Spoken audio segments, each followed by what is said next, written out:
up here the formula for an arbitrary Maclaurin polynomial, or sorry, Maclaurin series, okay?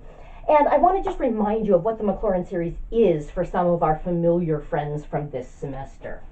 So if I have e to the x, that's just the sum as n goes from 0 to infinity. I'm sorry, let's go with e to the t, of t to the n over n factorial, and that's true on the entire real number line. Okay, so it's just the nth power over the nth factorial. Reminder, 0 factorial is equal to 0. Okay, so that is well defined. Okay, all right, so that's a nice one. And sine and cosine are also nice. So sine of t is the sum as n goes from 0 to infinity, negative 1 to the n, t to the 2n plus 1 over 2n plus 1 factorial. That's also true everywhere. It converges to sine on the entire real number line. Okay. Sine is an odd function. Okay. So you'll notice we're only getting odd powers and the corresponding odd factorials here. If I take any integer and double it, I'm going to have 2n would be even, add 1 to it, it's going to be odd. So sine, the odd function, is alternating signs, odd powers over odd factorials. Right. Cosine t is very similar. Cosine of t is an even function. It's also going to have alternating signs, but it's going to be the even powers over the even factorials. And that's also everywhere from negative infinity to infinity. Now, these are formulas that you derived and worked with a lot in second semester calculus. You may not have worked with them recently, so you might have forgotten them. I would encourage you to remember them, okay? Because these do often show up in differential equations that we might be working with. And if I'm going to convert the differential equation to series, and there was an e to the t in it, I'm going to replace e to the t with its series. Okay. Now, if you're watching these videos in spring 2020, which of course is when I'm making them, you know you're allowed a formula sheet on the final exam. Subsequent semesters, if you happen to be watching these videos, that may or may not be true, check with me. Okay. But if you're allowed a formula sheet and you're not familiar with these, put them on your formula sheet so that you've got them. Okay. All right, let's see. One thing to point out here, notice that with sine and cosine, we did a little bit of re-indexing so that the index n no longer actually corresponds to the nth power. For example, when n is 0 here, we're talking about 2 times 0 plus 1, we're talking about the first power. So the index no longer matches the power.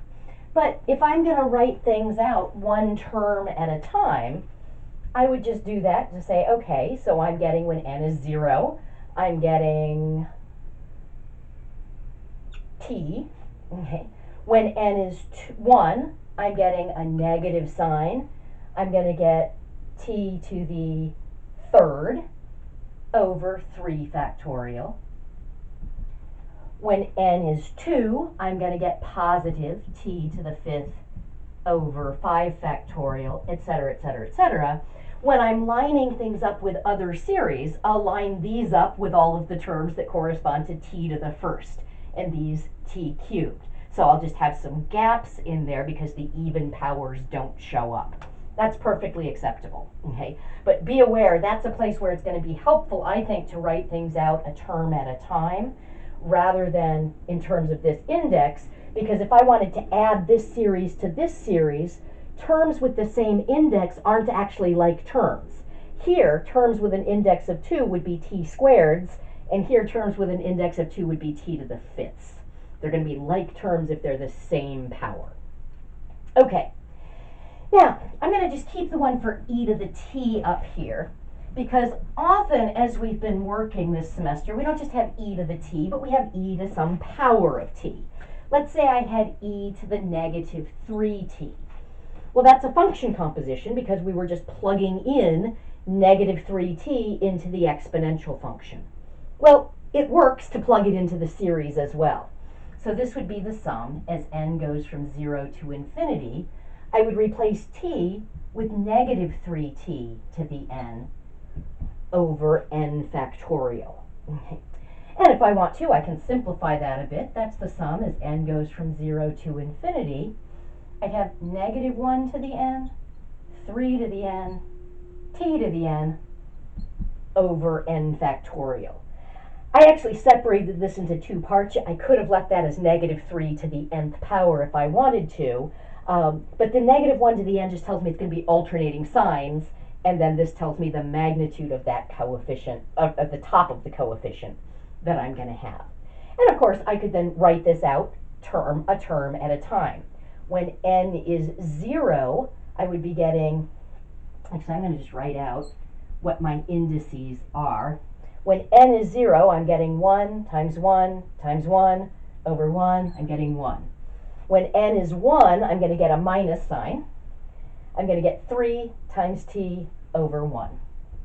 When n is 2, I'm going to get a plus sign. 3 squared is going to be 9t squared over 2 factorial, which is just 2.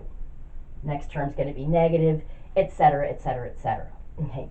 But remember, if you have a known Maclaurin series and you're replacing t with a multiple of t, you can actually just replace t with that multiple of t in the Maclaurin series to get the new series for this function composition. So there may be some times when you need to do that. So I wanted to just spend a little bit of time just reminding you of what these formulas are and of this neat trick for function compositions. Next example we do, we'll actually have an e to the negative 3t to work with.